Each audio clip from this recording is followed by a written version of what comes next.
con este ciclo de jornadas de yoga, ciencia, medicina y salud, hoy le corresponde al doctor Santiago Ramón y Cajal, impartir su conferencia con respecto a un tema altamente interesante. Todos ustedes que tienen el programa podrán leer que se trata del envejecimiento del sistema nervioso. Obviamente, el nombre de Ramón y Cajal nos dice mucho a todos, independientemente que muchas personas sean neófitas en el campo de la ciencia y de la medicina. En realidad, don Santiago Ramón y Cajal, el premio Nobel, pues fue el descubridor y de alguna forma el fundador de lo que puede llamarse la teoría neuronal.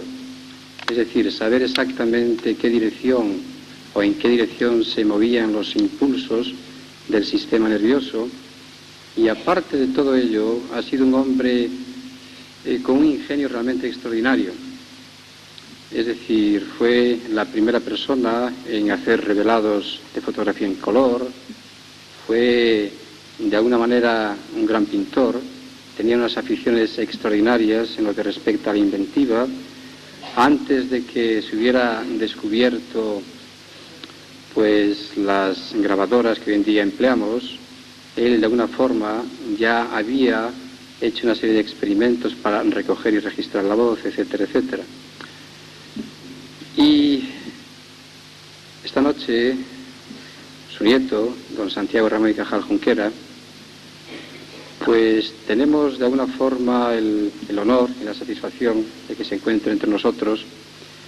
Pero antes de cederle la palabra, me gustaría decir lo siguiente. Hace unos 2 años aproximadamente, cuando yo por primera vez me puse en contacto con él, con el fin de que participara con nosotros en un encuentro de yoga que íbamos a celebrar en la isla de La Toja, el doctor Ramón y Cajal al principio se mostró un tanto reacio, entre otras razones porque, no estaba lo suficientemente familiarizado con el campo, el terreno o la ciencia del yoga, y hablamos largo rato, y al final muy amablemente accedió a visitarnos y a participar con nosotros. Y a partir de ese momento, pues nos une realmente una franca amistad, y yo quiero realmente agradecerle públicamente el que él acceda cada vez que nosotros se lo pedimos, que venga a participar en diferentes actividades que nosotros organizamos y de forma totalmente desinteresada. Él tiene que dejar de alguna manera su trabajo en la Facultad de Zaragoza, donde es catedrático de medicina, y aparte de eso es un profundo estudioso de lo que se llama la neuropatología, es decir, tratar de estudiar las disfunciones, por ejemplo, en el sistema nervioso. Y quiero que de alguna forma podamos rendirle un primer tributo a través de un aplauso caluroso para darle la bienvenida. Muchas gracias.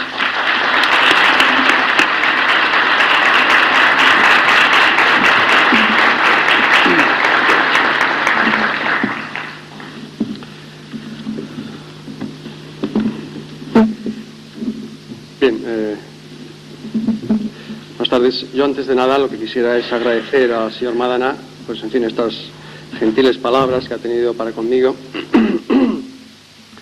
y también agradecerle pues ofrecerme la posibilidad de haber venido aquí hoy. Y esto también lo quiero extender a la Caja de Ahorros y Ayuntamiento de esta bonita ciudad. Yo me voy a referir a cómo envejecen, porque es un tema que yo creo que a todos nos interesa, puesto que todos lo vamos a padecer, por decirlo de alguna manera. Me gustaría exponerles rápidamente, con un lenguaje que intentaría que fuese lo más sencillo posible, cómo envejecemos un poco por dentro y por fuera, en el sentido de cómo envejecen todos nuestros órganos vitales. Aunque fundamentalmente, claro está, me voy a centrar en el sistema nervioso, que es lo más complejo. Pero no obstante, sí me gustaría que sacasen ustedes una visión global de cómo envejece el ser humano. Desde la más remota antigüedad y en todas las épocas, los filósofos, médicos y sociólogos han analizado la vejez con todas sus ventajas o bien sus inconvenientes. En la antigua Grecia, la vejez era considerada como una especie de castigo. Sócrates temía llegar a ser viejo ante el temor de quedarse ciego, sordo y torpe. Aristóteles tampoco tenía un buen concepto de la vejez. Sin embargo, para Platón, el ser humano que llega a la vejez alcanza la prudencia y mejora su capacidad de juicio. De manera que ya vean cómo la vejez era enjuiciada de manera muy diferente por los griegos clásicos, aunque prevalecía la idea de que era algo bastante decrépito. Durante la Edad Media imperaron las ideas grecorromanas sobre la vejez, y en la época del Renacimiento y el Barroco, la ancianidad era considerada como la etapa decadente de la vida. En el presente siglo, época de progreso científico y técnico, en la que impera el culto al trabajo, al rendimiento y al consumo, la sociedad se orienta claramente hacia todo lo joven. Sin embargo, un importante hecho está obligando a la sociedad actual a prestar más atención a todo lo relacionado con el envejecimiento. Nos referimos al descenso de la natalidad y al considerable incremento en la esperanza de vida media que tiene cualquier persona nacida en esta época. Ambos factores conducen inexorablemente hacia una sociedad cada vez más envejecida. ¿Me pueden proyectar la primera imagen, por favor?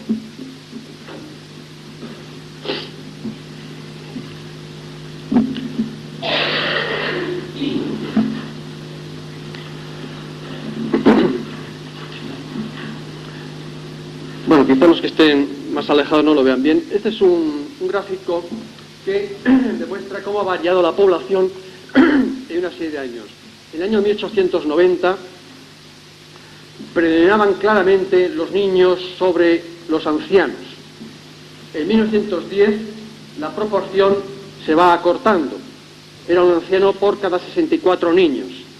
En 1925 un anciano por cada 41 niños. En el año 1939 ya se empieza a marcar un descenso de natalidad importante y había un anciano por cada 30 niños. En 1950 un anciano por cada 23 niños, y en el año 1960 la proporción ha llegado 1 a 1. En la actualidad esta proporción sigue estando vigente, de manera que en la actualidad hay prácticamente casi tantos ancianos como niños. Y esto es un fenómeno que ocurre en todo el mundo occidental y, por supuesto, en cualquier país europeo. Esta situación la tienen planteada. En el nuestro esta situación es totalmente vigente y va a traer como consecuencias importantes hechos. Puede apagar, por favor. La duración media de la vida del hombre ha cambiado enormemente en el transcurso de los siglos. En un estudio que se hizo sobre 187 cráneos pertenecientes a personas que vivieron en la edad prehistórica, tan solo 3 mostraban signos que indicaban que habían superado los 50 años de vida. En Grecia, durante el siglo IV a.C., la vida media se situaba en 22 años. En la Europa del siglo XVII, la vida media en los hombres se situaba en los 26 años, la mujer siempre ha vivido unos años más, y en el siglo XVIII de 35. En España, un recién nacido en el año 1900 tenía una esperanza de vida media de 33 años. En la actualidad, la vida media alcanza en nuestro país los 75. En los últimos 20 años, el porcentaje de personas mayores de 65 años se sitúa por encima del 25%. En la historia de la humanidad jamás ha existido la posibilidad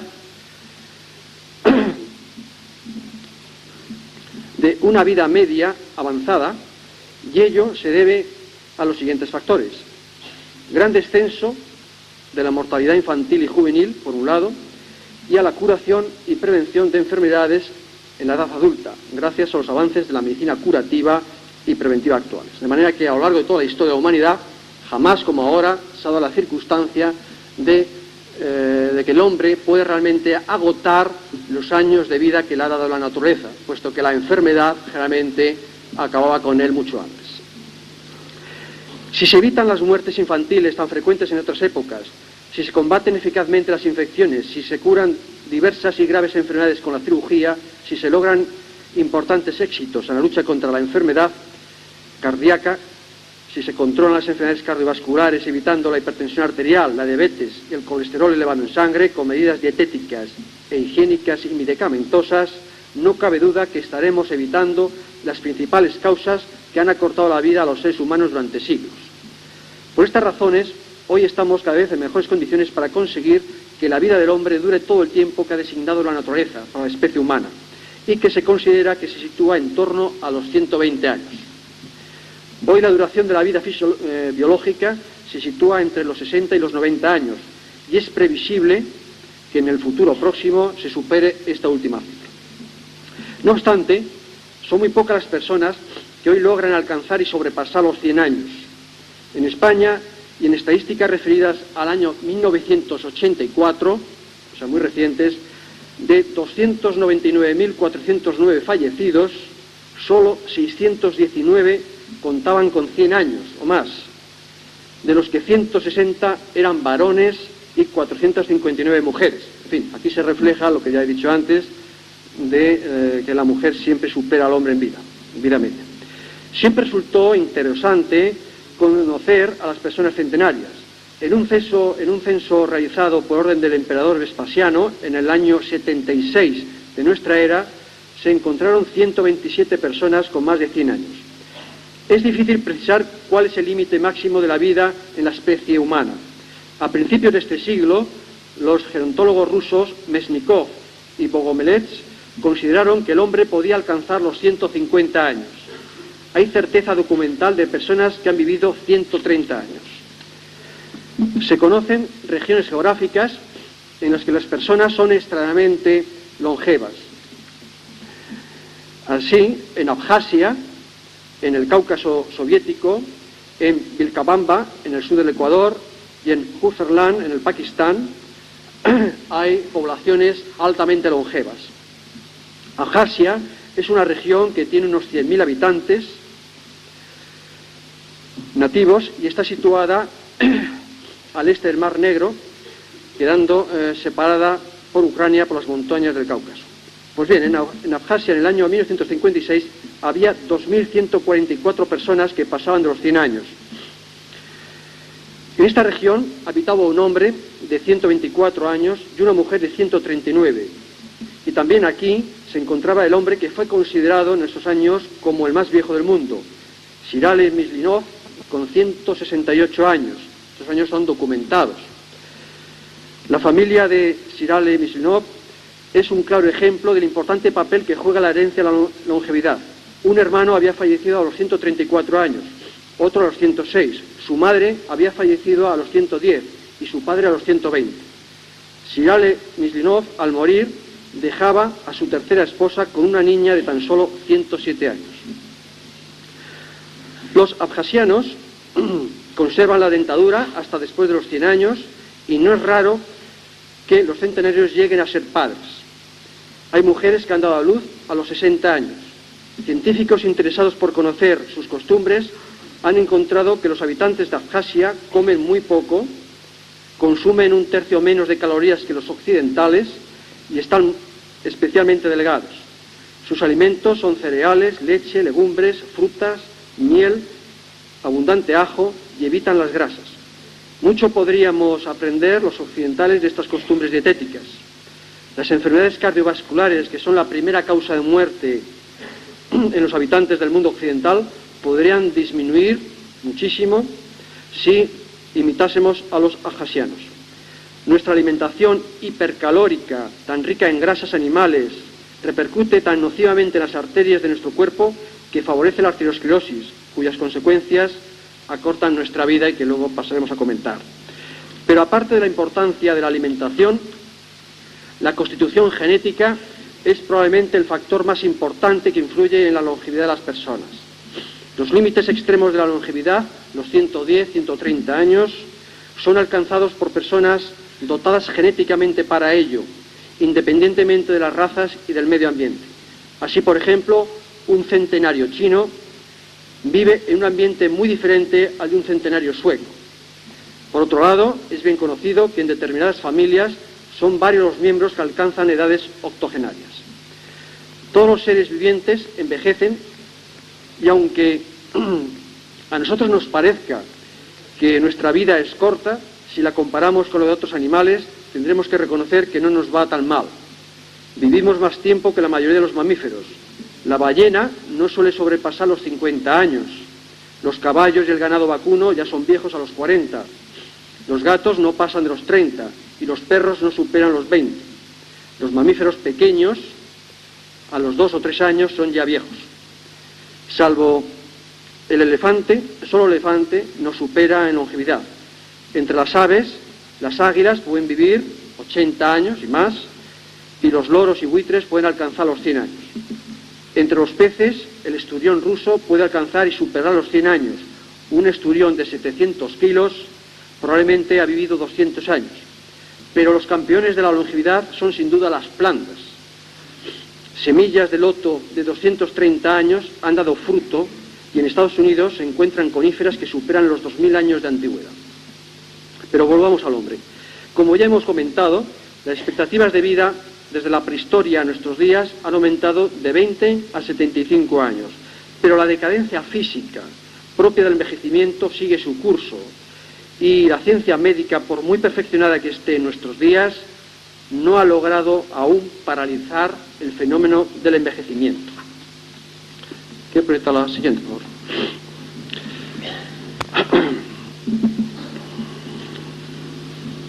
Pase otra. En el siguiente cuadro podemos ver los grandes signos del envejecimiento, signos que cualquier persona va notando en su propio cuerpo con el paso del tiempo. A los 20 años hay plenitud física, la piel es tersa y elástica, el pelo es abundante y grueso, hay fuerza muscular y agilidad en los movimientos y en los reflejos. El metabolismo es muy activo y aunque ingresemos muchísimas calorías con los alimentos, el peso se mantiene invariable, ya que estas calorías se consumen diariamente. A los 30 años se alcanza la plenitud intelectual y sexual. Se tiene el máximo de fuerza muscular. Sin embargo, se inician ya los primeros signos involutivos. El metabolismo se hace más lento y comienza el aumento de peso, ya que los alimentos que no son quemados se transforman en grasa. El perímetro del tórax y de la cintura se ensancha. Aparecen en la piel las primeras arrugas y empiezan a faltar algunas piezas dentarias. Se pierde algo de pelo. A los 40 años, la columna vertebral ha disminuido algo de longitud y medimos casi 3 centímetros menos que a los 20. Se ha perdido bastante pelo y algo de oído. La fuerza muscular es más débil. La respiración es menos profunda y el corazón bombea menos cantidad de sangre. Aparecen arrugas en la comisura de los labios y en torno a los ojos. A los 50 años ya se necesitan gafas para leer. La vida sexual es menos intensa. Puede ya notarse trastornos de la circulación de la sangre, no en todo el mundo. La tensión arterial se eleva y también lo hace el colesterol en la sangre, que se depositará en las paredes de las arterias y que tendrá, por lo tanto, una importante repercusión. Hay menos pelo en la cabeza, pero algo más en las orejas, nariz y espalda. La piel se hace flácida y se acentúan los perfiles faciales. Los músculos son más débiles, se ha engordado bastante. La memoria comienza a fallar para reconocer acontecimientos recientes. La capacidad de reacción es menor, ya que el cerebro tarda más tiempo en asimilar la información que recibe. A los 60 años se ha perdido bastante agudeza visual y auditiva. Se diferencian más los tonos azules y verdes. Los músculos del ojo ya no ajustan bien la visión de cerca. En la cara aparecen bolsas lagrimales, el pelo es fino y muy escaso, las cuerdas vocales pierden elasticidad y la voz se hace más aguda. La estatura es menor al disminuir la altura de los discos intervertebrales. Los reflejos disminuyen, se pierde sabor en la comida al disminuir las papilas gustativas de la lengua. La actividad sexual se ha dividido por 3, la memoria va empeorando. Son frecuentes las enfermedades cardíacas y cerebrales por trastornos circulatorios. La tensión arterial está por encima de las cifras normales y el corazón tiene que trabajar más, aunque bombee menor cantidad de sangre. A los 70 años se ha perdido bastante oído, en la cara hay muchas y profundas arrugas y manchas seniles oscuras. El cristalino se ha ido haciendo más opaco y se pierde mucha agudeza visual. El cartílago nasal y auricular crece, por eso, en edades avanzadas, la longitud de la nariz y de las orejas es mayor que a los 20 años. La nariz crece casi 1 centímetro. Se va perdiendo peso, ya que se va mermando la grasa acumulada en el cuerpo. La voz se hace más temblorosa. Se ha perdido mucho sentido del gusto. Los alimentos ya no saben tan bien como años atrás, debido a que solo queda 1/3 de las papilas gustativas en la lengua. Las papilas gustativas ya saben que son los receptores del gusto. Se orina muchas veces, aunque se ha reducido la capacidad de la vejiga. Los huesos tienen poco calcio y son frágiles, de ahí que sean muy frecuentes las fracturas en edades avanzadas. Las articulaciones se mueven peor y se deforman por artrosis. La capacidad intelectual está bastante mermada, aunque hay muchas variaciones de unas personas a otras. La fuerza muscular está notablemente reducida y la masa muscular ha disminuido unos 4 kilos. Las enfermedades cardiovasculares y cerebrovasculares son muy frecuentes por la oclusión de las arterias que llevan la sangre al corazón y al cerebro. La voz es mucho más aguda al perder elasticidad en las cuerdas vocales. El pelo se cae de las sienes y de la región occipital.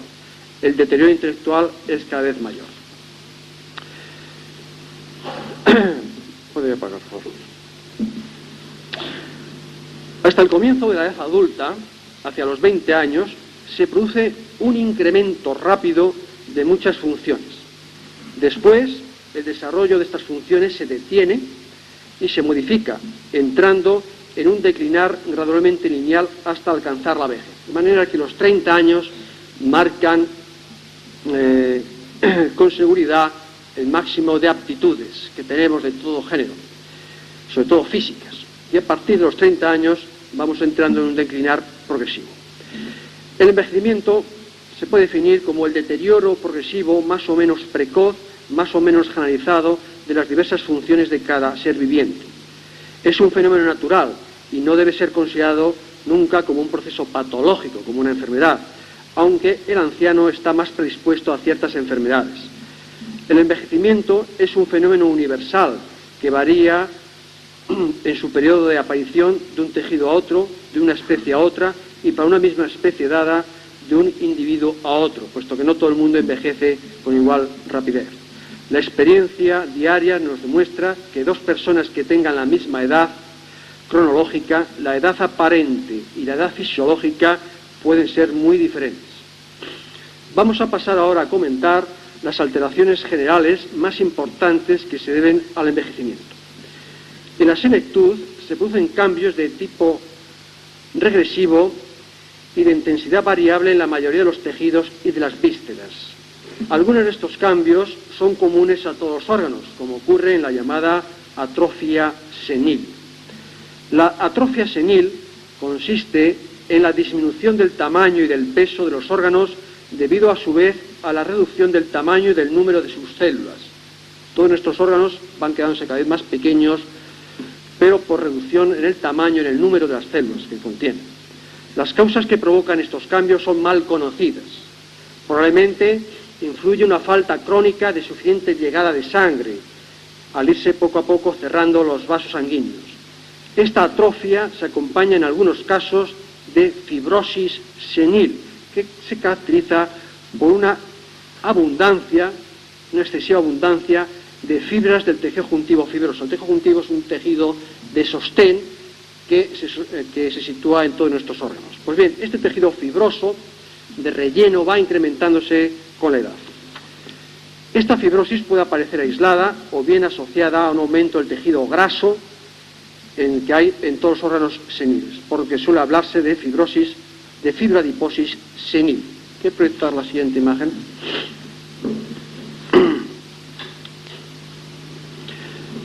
Paso otra. Bien, estos son unos fenómenos que ocurren en personas de bastante edad, la llamada fibra adiposa senil. Están viendo un riñón abierto como un libro, y entonces en la parte central se ve gran cantidad de tejido graso, esto es la zona amarillenta, tejido graso que va aumentando con los años. Voy a apagar, ¿no? A estos cambios hay que añadir el depósito de un pigmento en el interior de las células que se denomina lipofucina o pigmento de desgaste y que se corresponde a productos del metabolismo celular. De manera que en importante número de células, sobre todo en el corazón, en el cerebro y en el hígado, pues a medida que vamos envejeciendo se van acumulando una sustancia en forma de un pigmento color parduzco que se llama pigmento de desgaste por este motivo.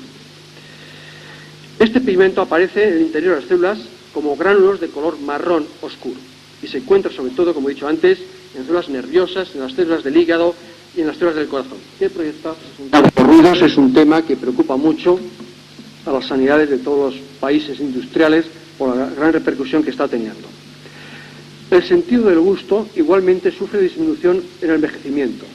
En el niño hay papilas o receptores gustativos en el cielo del paladar, en las paredes de la garganta y en la superficie central de la lengua.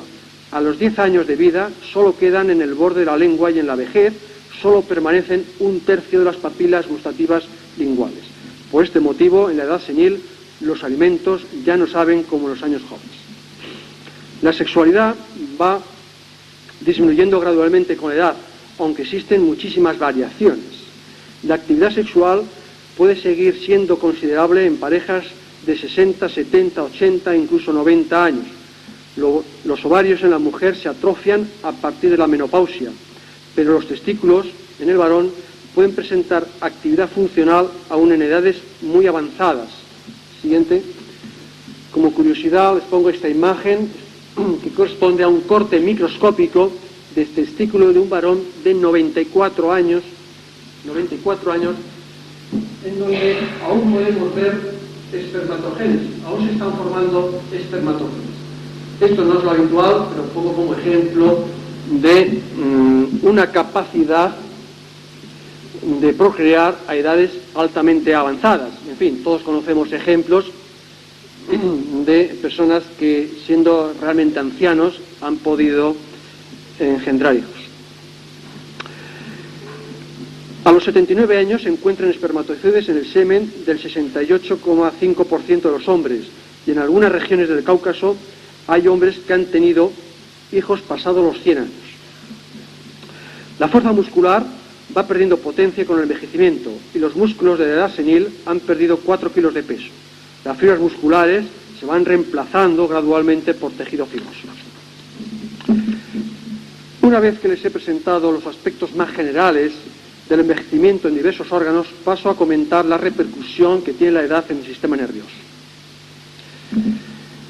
El peor efecto del paso del tiempo después de la madurez es sin duda el envejecimiento del cerebro. La senectud cerebral tiene una amplia repercusión social e individual, ya que de todos los inconvenientes del envejecimiento, la disminución de la capacidad mental es la más temida por la despersonalización que produce en la persona que la sufre. En Estados Unidos, 21 millones de personas de más de 65 años tienen alteraciones de la memoria y más de 1 millón necesitan hospitalización por una senectud cerebral avanzada.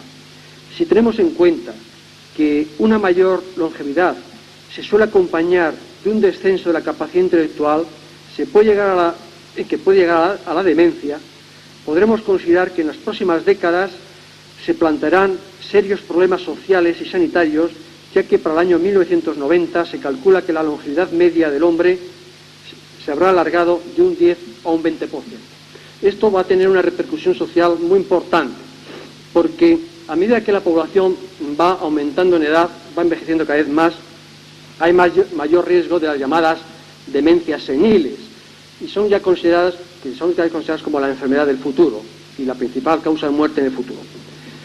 En sociedades como la nuestra, con un envejecimiento de la población cada vez mayor, las demencias seniles, si no se va a poner tratamiento, y todavía no existe, pues será una auténtica plaga. Y esto en España, en nuestro país, va a tener una especial repercusión en comparación con otros países de Europa, puesto que a España es de suponer que dentro de unos años vengan a pasar sus últimos años gran cantidad, gran población selecta del resto del continente europeo. De manera que se van a sumar en nuestro país los ancianos españoles más gran cantidad de ancianos europeos del resto del continente. Y si las demencias seniles van a ser muy frecuentes, pues no les quiero ya decir más sobre la repercusión social y sanitaria que esto va a tener. A simple vista, el cerebro del anciano está reducido de tamaño y de peso por un proceso de atrofia. Entre los 30 y los 70 años, el tamaño y el peso se reduce de un 11 a un 12%. A los 30 años el cerebro pesa 1.500 gramos, a los 90, 1.250 gramos. Los cerebros de ancianos que presentan un estado de demencia, la atrofia es aún mayor, alcanzando una reducción de un 30%. ¿Qué proyectar? Este es un cerebro de una persona de 90 años. Está reducido de peso, el volumen también se ha reducido, y entonces lo que llama la atención es el adelgazamiento de las circunvoluciones con unos surcos que se marcan excisiones. Todo ello indica una reducción del volumen. Siguiente. Si uno de estos cerebros lo cortamos por la mitad, pues nos llama la atención el adelgazamiento de las circunvoluciones cerebrales con unos surcos que son mucho más pronunciados que en edades juveniles. Aquí se observa sobre todo unos surcos muy profundos. Las cavidades que hay dentro del cerebro, que llamamos ventrículos, también aumentan, debido a que la sustancia blanca se va mermando. De manera que hay una merma, una reducción del tamaño de manera global de todo el cerebro. Y esto ya lo podemos ver a simple vista.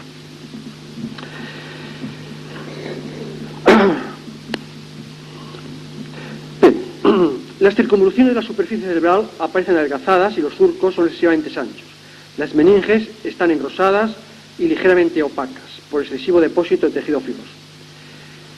Cuando el cerebro es cortado, se observa un adelgazamiento de la sustancia gris con disminución de la sustancia blanca, como hemos visto en la imagen anterior. Las arterias del cerebro tienen una gran importancia en el fenómeno del envejecimiento cerebral. Las arterias principales, las de mayor calibre, que llevan sangre al cerebro, son las arterias que se sitúan en la base del cerebro. Y en la edad senil suelen presentar una arteriosclerosis con placas iguales que las que aparecen en el corazón, igual que aparecen en la aorta. Si pone la siguiente. Vemos aquí, por ejemplo, disecadas las arterias principales que hay en el cerebro. Entonces, en primer lugar, observamos que las arterias se hacen muy tortuosas, no son rectilíneas, son muy tortuosas, se hacen rígidas, duras, y presentan estas manchas, este moteado amarillento, que son las placas aterosclerosis. Hay mucha variación en este cambio, de tal manera que las arterias de una persona de 70 años pueden tener este grado de aterosclerosis, pero a lo mejor otra persona con 80 años tiene menor grado de aterosclerosis. De manera que hay mucha variación en aterosclerosis cerebral. Por otro lado, la edad senil no obliga a que se desarrolle una aterosclerosis cerebral. Ya hay casos de personas con edades avanzadas que carecen de aterosclerosis cerebral, aunque la tengan en otras arterias. De manera que se puede tener una importante aterosclerosis en la aorta y, sin embargo, escasa en el cerebro. Cuando la aterosclerosis cerebral es intensa, las arterias principales pueden tener placas de ateroma que estenosan la luz, que en algunos casos llega al 70%.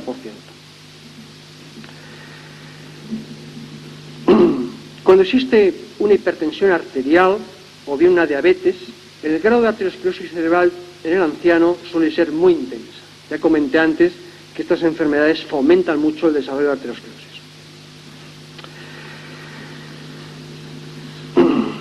Las consecuencias de la aterosclerosis cerebral en el cerebro senil son importantes. Microscópicamente se encuentran una especie de lagunas o espacios de destrucción cerebral que consisten en focos de necrosis, o sea, de muerte de tejido cerebral que pueden medir hasta de 2 a 3 milímetros de diámetro. Me parece que hay una imagen de esto. Pongo la siguiente. Bueno, esto es una imagen microscópica, el microscopio de el engrosamiento de la pared de las arterias, pero ya de muy pequeño calibre, las arterias de tamaño microscópico, que en la vejez también aumentan de espesor. Siguiente. Y una de las consecuencias que ya a simple vista podemos observar de la aterosclerosis cerebral es la existencia de estas cavidades que llamamos estatus lacunares, porque parecen como pequeñas lagunas que se van a producir en el interior del encéfalo y que se deben al cierre de pequeñas arterias. Siguiente. Bien, otro cambio que ocurre en el cerebro es la pérdida de células nerviosas. Y esta pérdida ocurre prácticamente a todos los niveles del sistema nervioso. A nivel del cerebelo, las llamadas células de Purkinje, que son estas, pues van disminuyendo. Este es un corte microscópico de cerebelo de un hombre de 94 años, y ya podemos observar que si bien existen algunas de estas células nerviosas, en otras zonas estas células prácticamente han desaparecido. De manera que hay una importante pérdida gradual de células nerviosas. Siguiente. Ven un poco de luz, por favor. Otra alteración propia del envejecimiento cerebral, como decía antes, es la pérdida de neuronas o células nerviosas. Esta disminución de células nerviosas es lo que provoca la atrofia cerebral a partir de los 30 años. El cerebro durante el envejecimiento pierde muchos millones de células nerviosas. Se supone que todos los días, a partir de los 30 años, se pierden unas 100.000 neuronas. Se ha calculado que una zona determinada de la corteza cerebral a los 90 años solo permanece el 50% de células nerviosas. Entre los 60 y los 90 años se pierde un tercio del total de las células nerviosas, aunque hay personas que conservan incluso, que las conservan en edades muy extremas. De manera que hay también bastante variación individual en este fenómeno. La pérdida de células nerviosas se hace en diferentes proporciones según las zonas del cerebro, o sea, no se pierde por igual a todos los niveles del cerebro las células. Se pierden antes las neuronas grandes que las pequeñas. En fin, hay muchos tipos de células nerviosas y se pierden antes las de gran tamaño. Las células de Purkinje del cerebelo empiezan a disminuir en número, como hemos visto ya, a partir de los 60 años. También se pierden las células nerviosas de la médula espinal.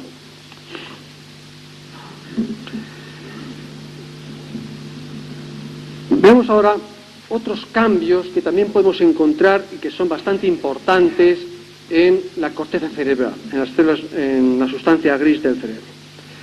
Un cambio que aparece en la senectud es la llamada degeneración neurofibrilar de Alzheimer. Recibió el mismo nombre que la famosa enfermedad de Alzheimer o demencia senil, que, como les he comentado antes, va a ser la enfermedad más importante en las próximas décadas y la que causará la primera causa de muerte, la enfermedad de Alzheimer o demencia senil. Pues bien, la degeneración neurofibrilar es un cambio que aparece en las células nerviosas de personas de edades avanzadas y dentro del envejecimiento cerebral fisiológico. Prácticamente todas las personas vamos a tener este cambio a medida que nos hacemos ancianos. Son muy abundantes en los casos de demencia senil o presenil, porque en los ancianos que presentan una demencia, los cambios que podemos encontrar al microscopio son parecidos a los que tienen los ancianos que no tienen demencia. La diferencia es cuantitativa. Esta alteración consiste en una condensación de las neurofibrillas en el citoplasma de las neuronas. ¿Quiere pasar la siguiente?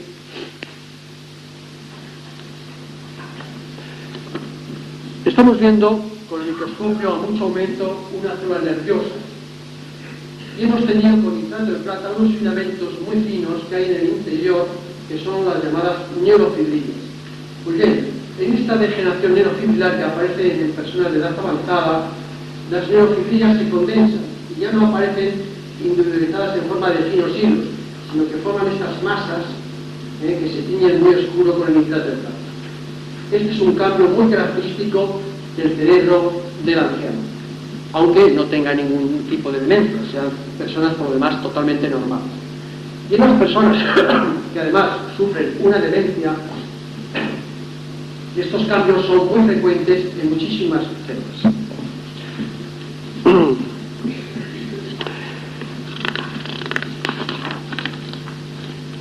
Otro cambio que aparece también en el cerebro senil es el cambio denominado placa senil, que precisamente recibe este nombre porque se da en cerebros de personas con bastante edad. La placa senil consiste en masas fibrilares en forma de ovillos que se espacian por toda la corteza cerebral. Suelen tener el tamaño de 50 a 100 micras, una micra es la milésima parte de 1 milímetro, tienen un centro denso y una corona periférica filamentosa. Paso al siguiente. En esto consiste la placa senil. Es un cambio microscópico que aparece en cualquier cerebro de una persona con edad avanzada. Pero las personas ancianas que además tienen una demencia, la llamada demencia senil o enfermedad de Alzheimer, el número de placas es elevadísimo. Esta es la diferencia. Sí, luz, por favor. Estas placas van apareciendo a medida que el cerebro envejece. Hacia los 50 años ya se encuentra en el 15% de los cerebros, a los 70 en el 50% y a los 90 en el 75% de los cerebros, aunque nuestra capacidad intelectual no se haya perdido, o sea, aunque no tengamos ningún tipo de demencia. En los casos de enfermedad de Alzheimer, que son los pacientes que ya tienen demencia senil, presenil, son especialmente abundantes, lo mismo que ocurre con la demencia presenil. Las placas seniles se encuentran, por lo tanto, en cerebros de ancianos con demencia y sin demencia. El origen de las placas es aún mal conocido. Esto es un trastorno que está siendo estudiado con muchísimo interés en el momento actual, puesto que, como les comenté, la enfermedad de Alzheimer va a ser la enfermedad más importante en las próximas décadas y, por lo tanto, se están haciendo grandes esfuerzos para investigar por qué se producen estas lesiones. Hasta aquí hemos visto las más importantes alteraciones morfológicas que se encuentran en el cerebro durante el envejecimiento. Pero debemos preguntarnos ahora qué alteraciones en la función cerebral aparecen en la senectus. El cerebro, como ocurre en cualquier otro órgano, va perdiendo capacidad funcional con la edad. Hay disminución en la capacidad sensorial de la vista, de la audición y del gusto. También hay importantes cambios en la capacidad psíquica. Las personas en edad senil presentan pérdida de la memoria, dificultad para el aprendizaje y desorientación. En casos de envejecimiento patológico se puede llegar a la demencia, esto únicamente en casos ya de envejecimiento claramente patológico. Es bien conocido cómo el anciano tiene escasa memoria para recordar cosas y nombres sobre acontecimientos muy recientes, mientras que conserva perfectamente los recuerdos de su infancia y juventud. Esta pérdida de memoria se inicia a partir de los 50 años y se debe a la pérdida gradual de células nerviosas. Les comenté antes cómo diariamente vamos perdiendo muchísimas células nerviosas.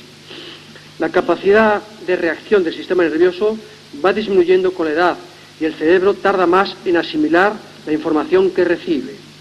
A los 60 años, un movimiento reflejo tarda 4 segundos más en accionarse que a los 20 años. En la vida emocional, el anciano tiene un temperamento reservado, egocéntrico, con menor temor a la muerte que el joven, pero con un mayor instinto de conservación de la vida.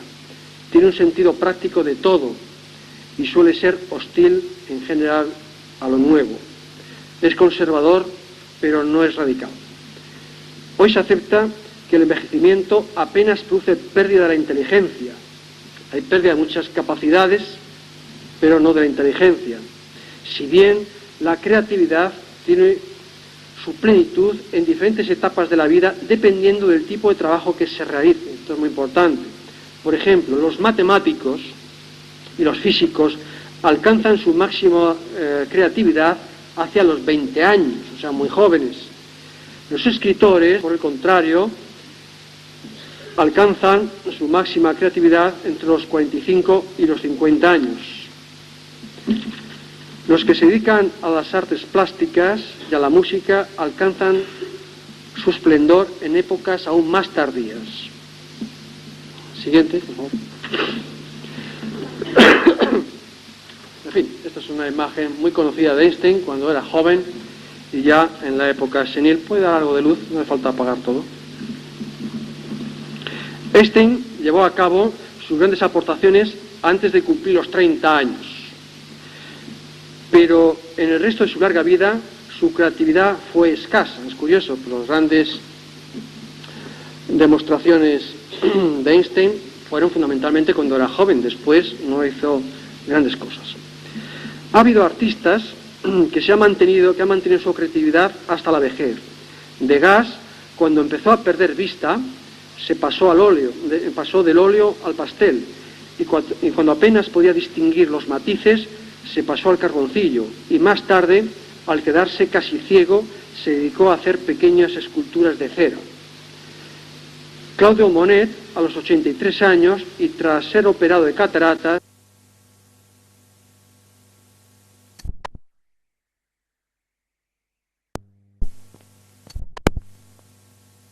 de Colonna, y Verdi compuso Falstaff a los 80 años.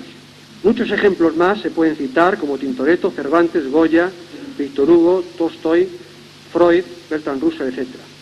Como dijo Picasso a un amigo con motivo de una exposición en honor del 80 cumpleaños del genial pintor, no nos hacemos más viejos, solo nos hacemos más maduros. Queda otra imagen, me parece, de Picasso. Picasso joven, Picasso ya a los 80 años. Picasso es un buen ejemplo de cómo el paso del tiempo no tiene por qué mermar la capacidad intelectual, aunque sí que se debiliten. Como ha dicho el profesor Rodríguez Delgado, uno de los requisitos más importantes de la ciencia médica actual es la prolongación de la juventud personal del hombre.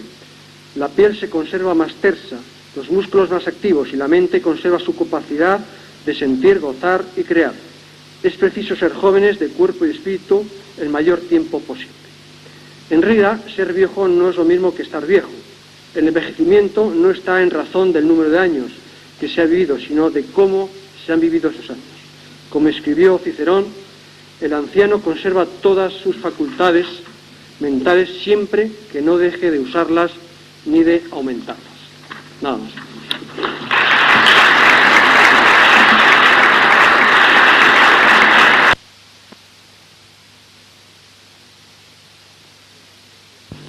Tema en relación con el envejecimiento, si puedo, con mucho gusto les puedo contestar.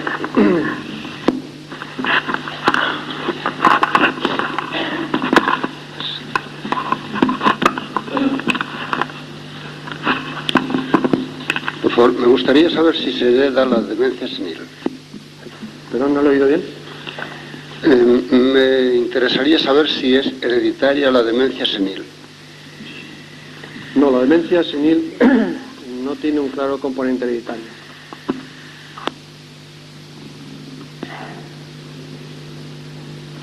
Bueno, quería aprovechar también para... No tiene un claro componente hereditario, aunque sí hay familias en las que varios miembros han desarrollado demencia.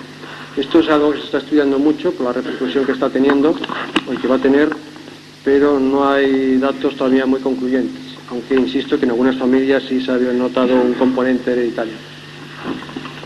Como usted hablaba al inicio de su charla, parece ser que la elección de una adecuada alimentación influye en la longevidad de la vida. Entonces, ¿nos podría explicar qué tipo de alimentación es aconsejable y por qué no se fomenta más?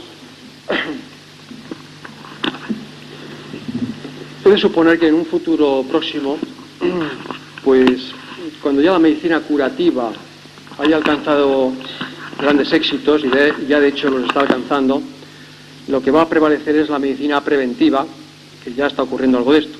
Es decir, debemos de tener actuaciones en la vida, cada uno de nosotros, que eviten el que se fomenten ciertas enfermedades, lo que se llama medicina preventiva. Las medidas dietéticas, curiosamente, no se fomentan ni se comunican como pienso que se debe hacer, y tienen una enorme trascendencia.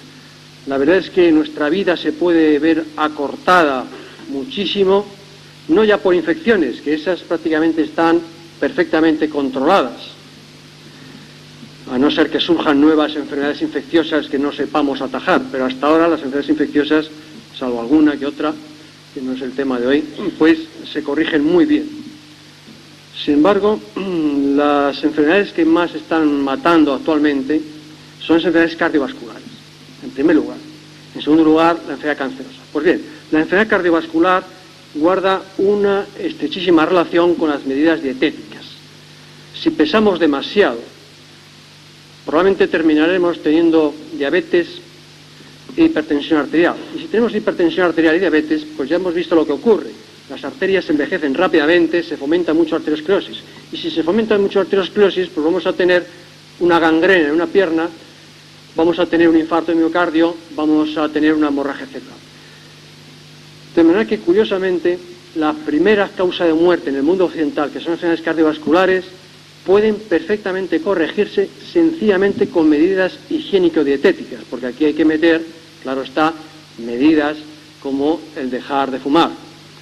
El tabaco es altamente nocivo para las arterias coronarias. Se dice, bueno, es así de cierto, que el tabaco produce cáncer de pulmón. Eso es así, por supuesto. En cambio, se dice menos que la nicotina es un tóxico que directamente afecta a las arterias coronarias, fomentando mucho la arteriosclerosis. Yo les podría aquí mencionar ejemplos de hombres con 42 años que han tenido un infarto de miocardio mortal y eran grandes fumadores. Y a esos años no se debía de tener la arteriosclerosis que tenían. De manera que, contestando a su pregunta, creo que se debería dar más difusión por las autoridades sanitarias de todos los países, por lo menos los más civilizados, de la gran trascendencia que puede tener la dieta en nuestra vida. La dieta debe ser una dieta equilibrada y una dieta que en ningún momento debe ser excesivamente rica en calorías, porque todo lo que sea pasarse de calorías, esas calorías se van a acumular en nuestro cuerpo en forma de grasa. El colesterol va a aumentar y ello va a favorecer la arteriosclerosis. En fin, no creo que sea el momento ya de detallar la composición de una dieta. Únicamente quisiera decir la gran trascendencia que tiene la dieta. Pero es que además, si se adoptasen medidas higiénico-dietéticas, desde luego la enfermedad cardiovascular dejaba de ser la primera causa de muerte. Y ya en países bastante avanzados, sanitariamente, se está observando un descenso de la enfermedad cardiovascular. Y en muy poco tiempo dejará de ser ya la primera causa de muerte. La primera causa de muerte, entonces, será la enfermedad cancerosa. Y aquí también hay que decir que de los cánceres más frecuentes también hay mucha relación con medidas higiénico-dietéticas. El cáncer de estómago, el cáncer de intestino, que es muy frecuente en Occidente y desconocido en algunas áreas geográficas del mundo, es un tipo de cáncer muy relacionado con una ingesta excesiva de grasas, es un cáncer muy relacionado con ciertos alimentos. Si esto se corrige, pues también irá disminuyendo el cáncer. Y es muy conocido los fenómenos beneficiosos de dejar de fumar que se han logrado en la clase médica de Inglaterra. El Colegio de Médicos inglés ha hecho una campaña muy importante de dejar el tabaco en sus médicos y ha observado que el cáncer broncopulmonar pues ha disminuido muchísimo. De manera que con simples medidas higiénico-dietéticas, estas enfermedades que son las más importantes irán disminuyendo. Por eso, y esto enlaza con el tema de la conferencia, por eso ya en países como Estados Unidos, en fin, por citar el país más importante y más avanzado de la Tierra, ya se habla de que la primera causa de muerte dentro de muy pocos años es la enfermedad llamada demencia senil, porque ya dejará de ser el infarto de miocardio la primera causa, dejará el cáncer de ser la segunda causa y se pondrá probablemente la demencia senil. Y aquí ya en este momento tropezamos con serias dificultades para poner un tratamiento, porque hoy por hoy no tiene tratamiento la demencia senil. Y en las personas que se les instaura ya una demencia senil, la muerte les viene pronto, de manera que va a ser la principal causa de muerte. Por favor,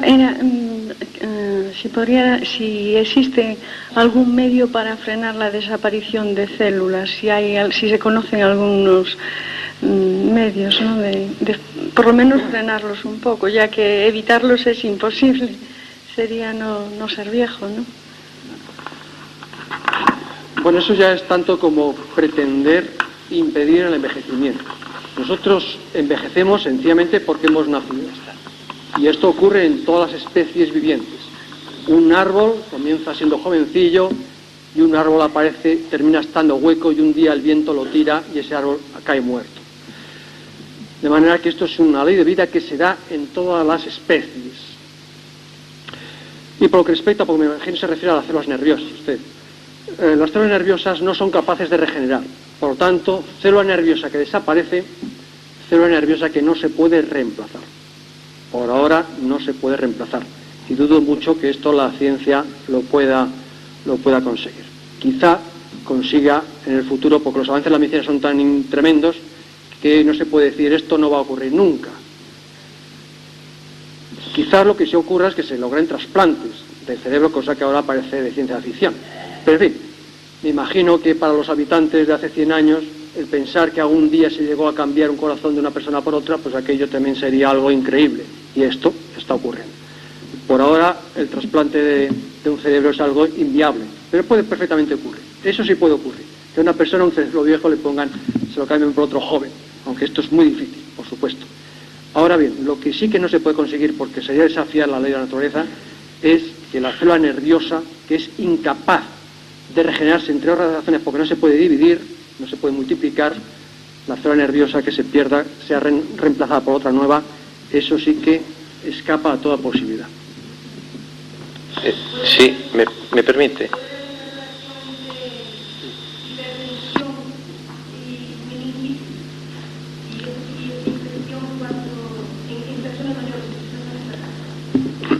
Hipertensión arterial no tiene nada que ver con la meningitis. La meningitis, en fin, ya lo saben todos, es una inflamación, generalmente por bacterias o virus de las meninges. Es una infección muy grave, pero que hoy día pues se puede perfectamente salvar una persona. Y otra cosa totalmente diferente es la hipertensión arterial. No sé si se está refiriendo a la hipertensión del líquido cefalorraquídeo, que no tiene nada que ver con la hipertensión de la sangre, hipertensión arterial. Si se refiere a esto sí que hay relación, porque una de las...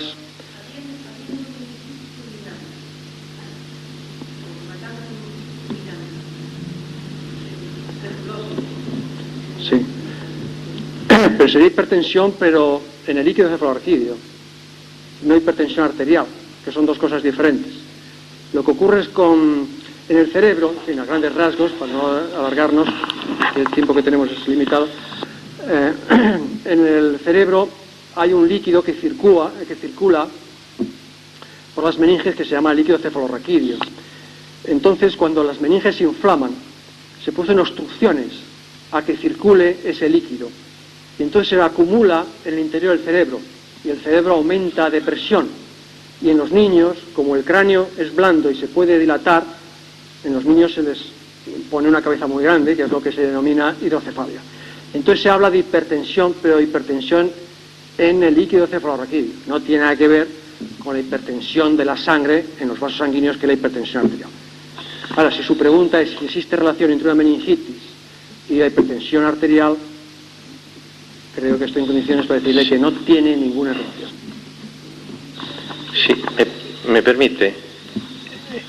Doctor, esto, en su explicación, deducimos que el envejecimiento es un deterioro progresivo y generalizado de todos los órganos. Usted se refirió que el cartílago de la oreja y de la nariz, esto crecen.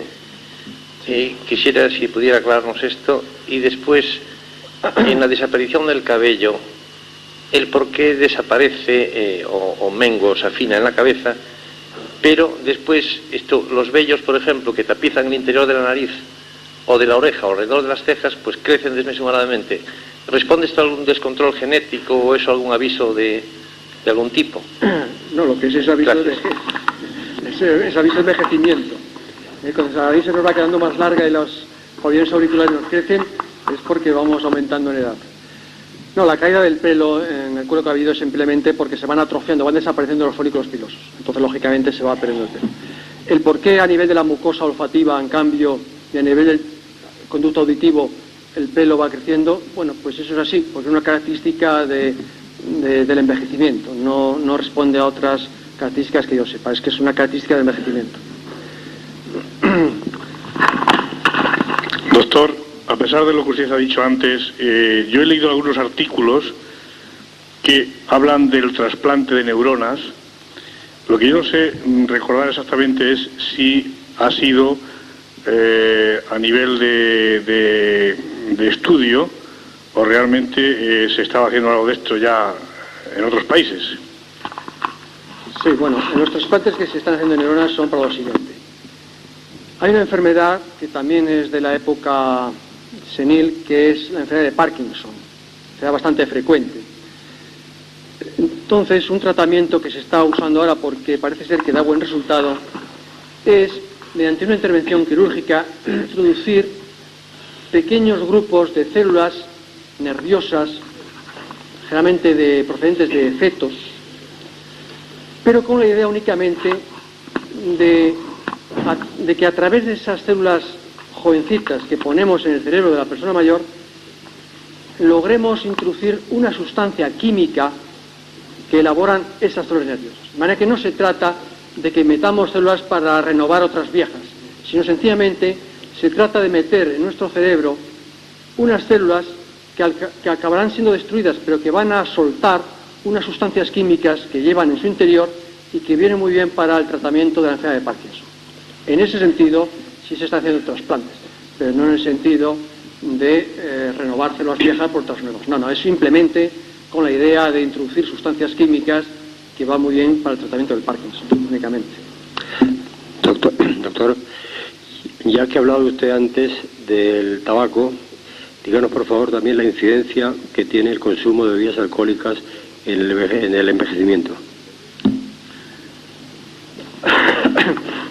Bueno, el tabaco no es que tenga una acción directa sobre el envejecimiento cerebral ni el envejecimiento en cualquier órgano. Lo que ocurre es que el tabaco, entre otras cosas, fomenta la aterosclerosis. Y la aterosclerosis, a su vez, por la falta de riego sanguíneo, fomentará el envejecimiento de una serie de órganos y una muerte más precoz. Por lo que respecta a las bebidas alcohólicas, aquí sí que hay que decir que el alcohol, al contrario a la nicotina, el alcohol sí que llega directamente al cerebro. El alcohol es un gran tóxico de la sustancia nerviosa. Y de hecho, en los sanatorios psiquiátricos, sobre todo antiguamente, pues había gran cantidad de pacientes ingresados que eran alcohólicos crónicos.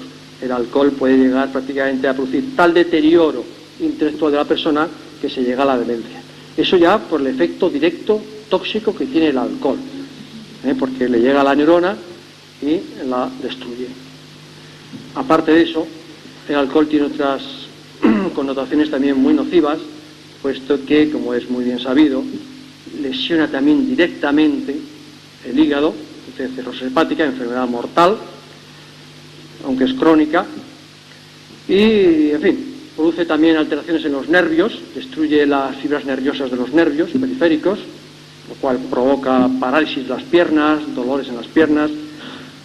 En fin, y por ya decir algo más que produce el alcohol, pues también es agente cancerígeno, o al menos ayuda a fomentar ciertos cánceres. El cáncer de esófago, el cáncer de laringe, pues también guarda bastante relación con el abuso del alcohol. De manera que el alcohol pues no es tan inocente como se ve. Oiga, por favor, en cuanto a la relación de causa-efecto del colesterol, quisiera conocer su opinión de lo siguiente. Hay cifras de colesterol de niveles mínimos y máximos que oscilan 150 a 280 y la influencia en la dieta. Sin embargo, tenemos experiencia de que hay personas con dietas vegetarianas que, teniendo menos cifra de colesterol total, están expuestas más a una arteriosclerosis, porque hay otras dos clases de colesterol, el de alta densidad y el de baja densidad, y parece ser que influye mucho la relación entre el colesterol total y la cantidad de colesterol bueno, que ya no es solamente la cifra que se medía como colesterol total, sino que hay que hacer una relación entre el colesterol total en el análisis y la cifra de colesterol bueno, que si esa cifra es menor de 5:1, que es beneficioso, ¿vale? Por lo tanto, la dieta parece ser que ya no tiene tanta influencia, puesto que tenemos experiencia de que vegetarianos han tenido colesterol más alto que los carnívoros. Si es posible, si usted tiene alguna experiencia sobre eso o conoce casos. Únicamente apoyar exactamente lo que usted dice.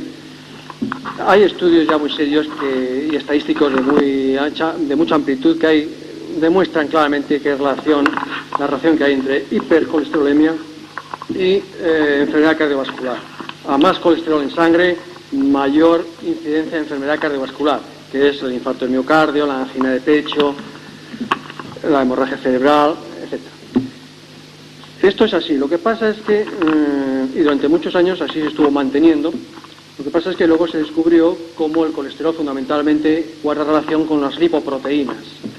Va vinculado por las lipoproteínas. Y hoy día sabemos que existen dos lipoproteínas básicas, la de alta densidad y la de baja densidad. Y resulta que cuando las lipoproteínas que predominan son las de alta densidad, eso incluso es beneficioso, y se fomenta muy poco la aterosclerosis. En cambio, cuando lo que predomina son las lipoproteínas de baja densidad, entonces se fomenta mucho la enfermedad cardiovascular.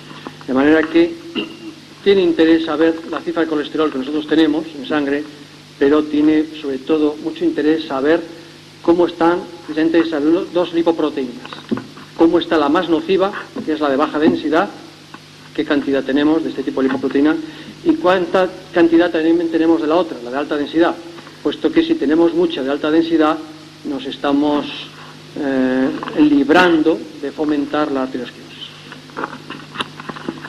Sí, yo quisiera hacerte una pregunta, y consiste en lo siguiente. Aparentemente da la sensación de que los seres humanos somos unos entes que únicamente se mueven a través de cierta bioquímica y a través de cierta energía bioeléctrica.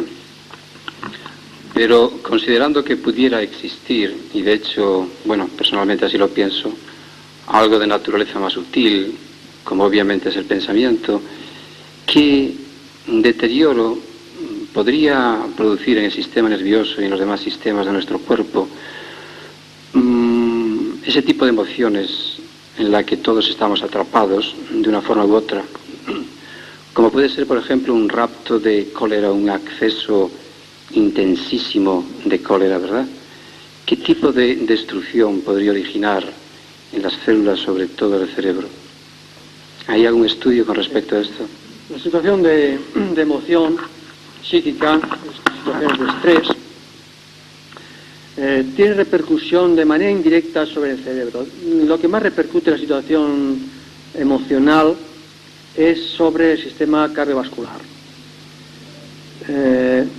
Se puede poner un ejemplo, que en fin, viene en los libros, de cómo el infarto de miocardio es más frecuente estadísticamente en conductores de autobús que en cobradores, cuando existían cobradores en los autobuses, ¿no? ¿Y eso qué quiere decir? Bueno, pues el conductor de un autobús está sometido a un estado emocional que no tiene el cobrador. Ahora, ¿por qué mecanismos nocivos actúa esto? Bueno, pues cuando vivimos una situación de estrés, una situación de intensa emoción, etcétera, a través de nuestra vista, a través del oído, llegan informaciones al cerebro, y a partir de ahí, por estímulo nervioso, se ponen en marcha unos mecanismos de liberación de unas sustancias de glándulas endocrinas, como son las suprarrenales. Entonces, ante una situación emotiva, una situación de estrés, debido a una estimulación nerviosa, se eliminan y pasan a la sangre catecolaminas, que son unas sustancias químicas muy potentes que se fabrican en las glándulas suprarrenales. Y estas catecolaminas, cuando pasan a la sangre, aumentan la presión sanguínea, la presión arterial, y además van a provocar una lesión, una destrucción de las células que tapizan las arterias. Y esto va a fomentar la aterosclerosis. Claro, por una emoción que tengamos un día, por muy fuerte que sea, eso no se va a notar. Las personas que por su oficio, su trabajo, están sometidas a importantes situaciones emocionales y de estrés diario, como puede ser el trabajo que nosotros realicemos, nuestra profesión, un alto cargo directivo pues siempre tendrá un estado tensional mucho más alta que un mero trabajador en una fábrica. Pues esto hace que a lo largo de los años pues nos fomente mucho la hipertensión arterial y todo viene luego encadenado. Si tenemos la tensión arterial muy alta, pues probablemente corramos riesgo de tener un infarto de miocardio, corramos riesgo de tener una hemorragia cerebral, porque habremos desarrollado mucho una arteriosclerosis. De manera que está todo correlacionado. Pero no hay un daño directo, que es a tu pregunta, me imagino, un daño directo del estrés sobre el cerebro. Es a través fundamentalmente de alteraciones cardiocirculatorias. De hecho, es bien sabido, como las personas directivos, etcétera, que tienen altas responsabilidades, la enfermedad que más tienen suelen ser los accidentes cardiovasculares, infarto de miocardio, fundamentalmente. Sí, y para acabar, otra cuestión. Nosotros estamos muy atrapados dentro del temor, es decir, el miedo, por ejemplo, distintos tipos de temores, evidentemente, algunos de naturaleza inferior, como puede ser la timidez, como puede ser la vergüenza, y luego pues temores, qué sé yo, a la enfermedad, a la vejez, a perder el empleo, a perder un ser querido, etcétera. Naturalmente son pensamientos tremendamente negativos. No tiene ningún tipo de repercusión sobre el sistema nervioso. Y una última pregunta sería, de acuerdo con vosotros, los científicos y médicos, ¿dónde pensáis que se puede originar o producir, digamos, eso que se llama el pensamiento? Bueno, es una pregunta complejísima y difícil de responder. El pensamiento en realidad no se sitúa en un punto concreto del encéfalo, puesto que nuestra capacidad de pensar está muy en relación con toda la complejidad del sistema nervioso, con todas las conexiones que hay. No solamente tenemos millones de células nerviosas aquí dentro, sino que están intercomunicadas por circuitos, de tal manera que ante un estímulo se ponen en marcha millones de circuitos. Y esto es lo que nos da nuestra inteligencia y nuestra capacidad de pensar. De manera que no hay que decir, bueno, pues en este territorio del cerebro está el pensamiento. No es así de simple.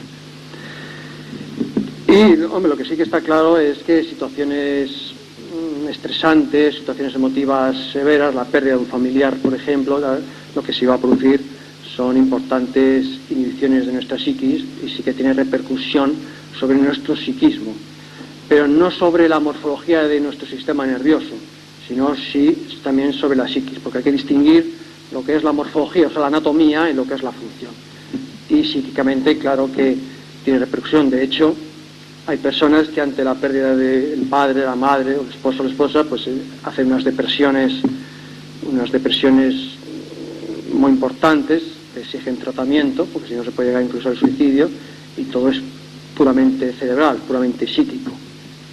Lo que pasa es que hoy día cada vez se va dando más importancia a trastornos de índole bioquímica.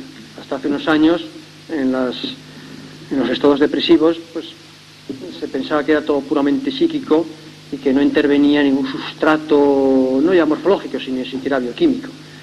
Hoy día cualquier trastorno psíquico se ve que tiene un sustrato de índole bioquímica y de ahí que se pueda corregir con medicamentos, porque si no, no se podría.